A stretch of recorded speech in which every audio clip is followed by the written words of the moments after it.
Materi di pertemuan pertama kita adalah pengenalan statistika.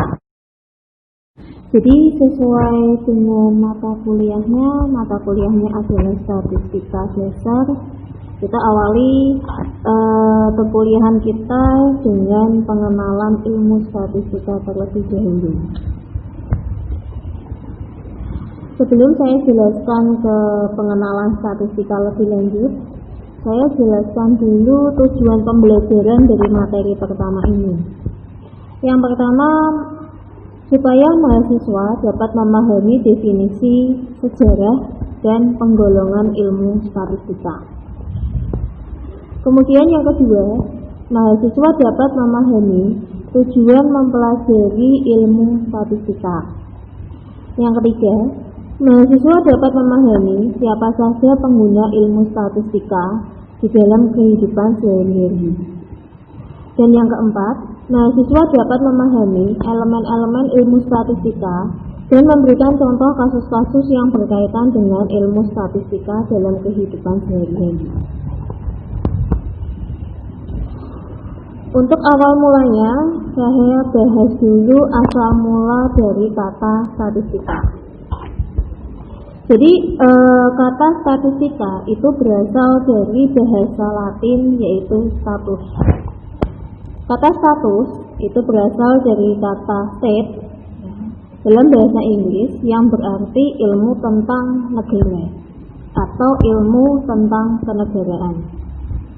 Nah, kenapa kata statistika itu berkaitan tentang kenegaraan?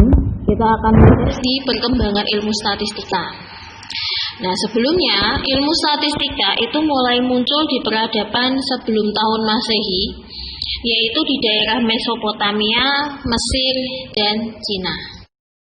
Nah, setelah tahu bahwa ilmu statistika itu mulai digunakan di zaman sebelum Masehi, kita bisa lihat di slide bahwa di zaman sebelum Masehi, bangsa di Mesopotamia, Mesir, dan Cina itu menggunakan ilmu statistika untuk menentukan besaran pajak yang harus dibayar oleh rakyat kepada raja atau pemimpin saat itu.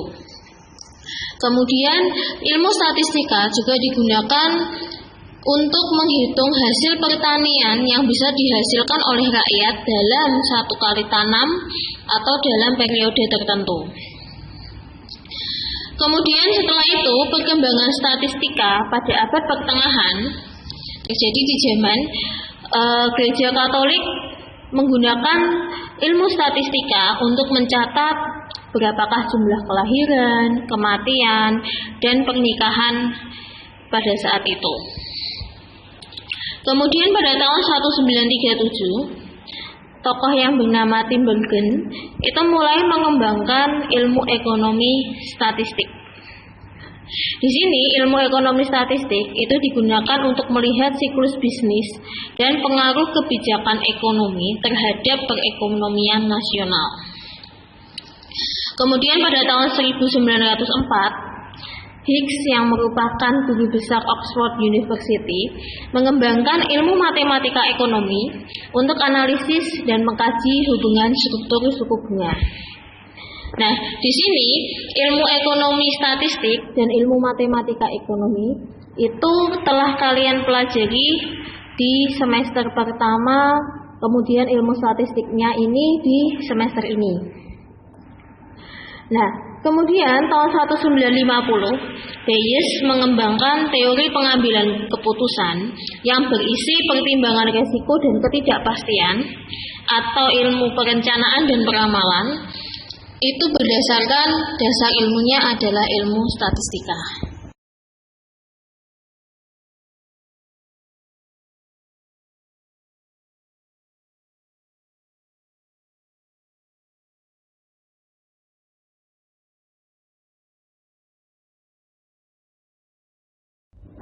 Perbedaan ilmu statistika dan statistik. Jadi statistika itu merupakan bidang ilmunya atau ilmu yang mengumpulkan, menata, menyajikan, menganalisis, dan menginterpretasikan data menjadi sebuah informasi untuk pengambilan keputusan yang lebih efektif atau yang lebih baik. Kemudian statistik itu merupakan kumpulan angka yang tersusun lebih dari satu angka. Misalnya angka puluhan, ratusan, ribuan, dan sebagainya. Kegunaan statistika. Jadi di sini ada 5 kegunaan statistika secara umum. Yang pertama adalah menjelaskan hubungan antar variabel dalam sebuah penelitian. Untuk jenis-jenis variabel, kemudian pengertian variabel dan sebagainya akan kita pelajari di pertemuan mendatang masih di mata kuliah ini. Kemudian yang kedua, ilmu statistika itu membantu untuk memberikan informasi sehingga kita bisa membuat keputusan yang sifatnya lebih baik. Yang ketiga, karena adanya ilmu statistika, kemudian ada data histori atau ada data statistik pada beberapa periode yang lalu, itu mampu membantu kita untuk mengatasi perubahan-perubahan yang terjadi jika kita mempunyai bisnis atau usaha tertentu. Kemudian yang keempat, itu membuat perencanaan dan peramalan. Dan yang kelima, itu untuk membantu memecahkan permasalahan-permasalahan yang ada di sekitar kita. Jadi nanti di slide selanjutnya kita akan lihat beberapa kasus atau beberapa bidang ilmu yang melibatkan ilmu statistika dalam penggunaannya. Nah, di sini ada beberapa contoh kasus-kasus statistika. Yang pertama misalnya, seperti kita ketahui kalau tiap tahun itu banyak kasus tuntutan buruh yang menginginkan kenaikan gaji. Nah, di sini peranan ilmu statistika adalah bagaimana seharusnya tuntutan itu disetujui atau tidak. Apabila disetujui, berapakah besarnya UMR atau UMK yang harus diberikan kepada buruh? Biasanya pemerintah itu mempunyai data histori UMR atau UMK pada beberapa periode yang lalu. Kemudian pemerintah juga mempunyai data berapa sih sebenarnya pengeluaran rata-rata rakyat per hari atau pengeluaran rata-rata masyarakat di suatu kota per harinya itu berapa sih minimalnya. Kemudian yang kedua, untuk menggalakkan investasi di Indonesia, ilmu statistika itu membantu memilih atau memberikan informasi sektor mana yang harus dipilih karena menguntungkan. Apakah investasi di bidang pertanian atau perkebunan atau pertambangan atau sektor UMKM. Di sini kita bisa lihat dari informasi berapa data, misalnya nih kalau UMKM, penjualan produk atau produk barang atau jasa dari UMKM. Kemudian kalau pertanian, berapa total hasil pertanian per tahun. Kemudian yang ketiga, setiap produsen itu memberikan garansi terhadap barang yang dijual. Kita tahu misalnya barang elektronika itu pasti dia ada garansinya. Garansinya bervariasi mulai 1 sampai 5 tahun. Ya, ada yang 10 tahun. Nah, penetapan 1, 5 atau 10 tahun itu berdasarkan dari data historis penggunaan barang atau produk tersebut itu masih sehat atau masih layak digunakan itu setelah berapa lama. Kemudian harus diservis itu setelah digunakan berapa lama atau masa manfaatnya itu berapa lama. Jadi di situ berapa lama garansi produk yang akan diberikan itu berdasarkan data tersebut. Kemudian elemen-elemen statistika itu ada 4. Yang pertama adalah sekumpulan angka, misalnya nih angka 1 sampai 10. Kemudian yang kedua tabel atau diagram yang membantu kita untuk menggambarkan sebuah persoalan. Yang ketiga ukuran dan satuan, di sini misalnya mata uang rupiah, kilogram, sentimeter, kemudian desimeter, ya, atau mata uang dolar dan sebagainya. Yang keempat, sifat dari data atau hasil pengamatan. Misalnya, apakah data yang dihasilkan itu berupa data kualitatif atau data kuantitatif, atau datanya satu periode tertentu, atau datanya itu dalam beberapa periode tertentu atau periodik, itu merupakan sifat dari sebuah data. Nah, setelah kita tahu definisi dari ilmu statistika, kemudian kita tahu apa saja elemen-elemen dalam ilmu statistika, selanjutnya kita masuk ke tahap-tahap dalam ilmu statistika. Jadi ketika kita menggunakan ilmu statistika dalam sebuah persoalan atau dalam sebuah penelitian, yang pertama itu yang kita harus lakukan adalah mengidentifikasikan masalah dengan jelas. Kemudian yang kedua, kita harus mengumpulkan data yang terkait dengan permasalahan tersebut. Yang ketiga, mengolah data tersebut. Kemudian yang keempat, menyajikan data. Menyajikan data itu bisa dalam bentuk tabel atau diagram. Dan yang kelima adalah menganalisis dan menginterpretasikan data. Untuk yang langkah kelima, itu kita bisa meliputi dua langkah. Yang pertama adalah mengambil kesimpulan dan menyarankan keputusan yang sebaiknya diambil berdasarkan strategi yang telah ditetapkan. Kemudian kita menentukan besar kecilnya resiko yang terjadi jika kita mengambil salah satu keputusan. Jadi apabila kita dihadapkan pada dua pilihan atau beberapa pilihan, pasti pada setiap pilihan yang kita ambil itu punya plus minusnya sendiri-sendiri. Ada kelebihannya, ada kekurangannya. Nah, kita pasti akan memilih keputusan yang menghasilkan resiko yang paling kecil atau yang paling banyak menguntungkan kita atau yang dianggap paling baik. Nah, itu merupakan langkah yang kelima.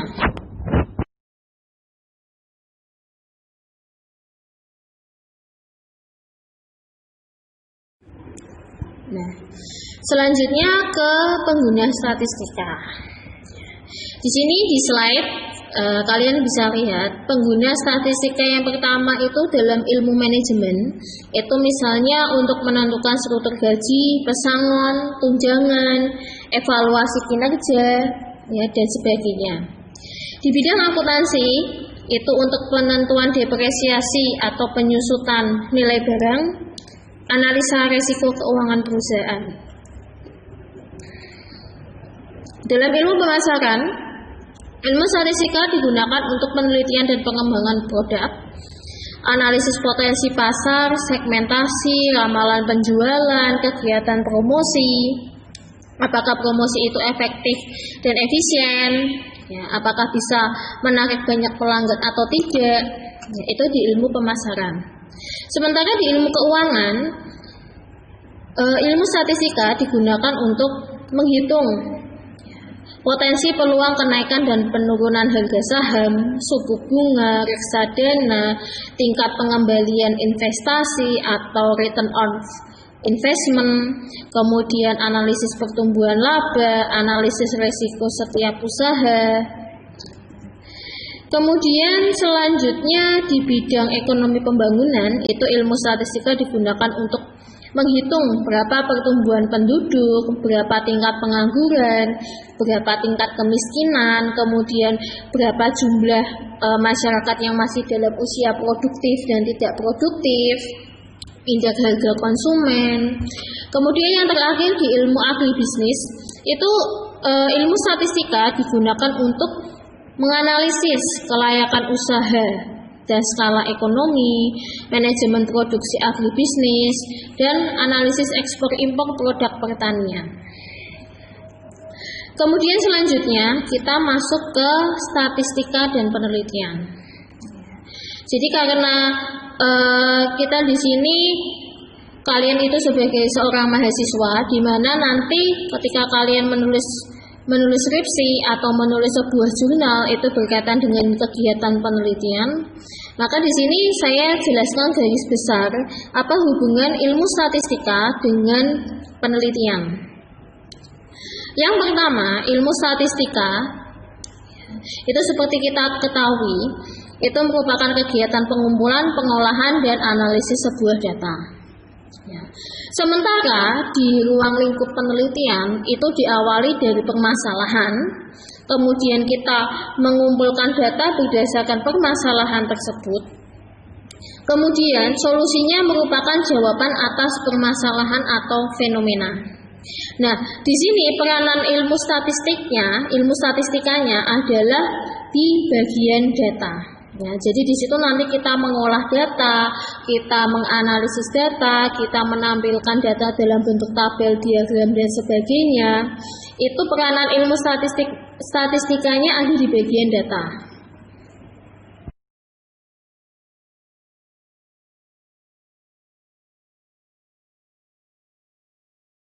Ke metode ilmiah. Ya, jadi ketika kita melangkah ke penelitian itu ada yang namanya metode ilmiah. Ya, jadi metode ilmiah itu merupakan salah satu cara untuk mencari kebenaran bila ditinjau dari segi penerapannya, di mana resiko kekeliruan itu adalah yang paling kecil. Kalau dikaitkan dengan slide yang sebelumnya, metode ilmiah itu digunakan untuk mencari jawaban atas permasalahan atau fenomena. Nah, sementara di slide ini kalian bisa lihat ada 5 langkah dalam metode ilmiah. Nah, kemudian peranan statistikanya itu di mana? Peranan statistikanya itu ada di nomor 4. Ya. Untuk mengumpulkan dan mengolah data, menganalisis data, menguji hipotesis, menjawab pertanyaan dan sebagainya. Nah, di sini peranan statistikanya kalau kalian masih ingat kegunaan statistika, salah satunya adalah menjelaskan hubungan antara variabel.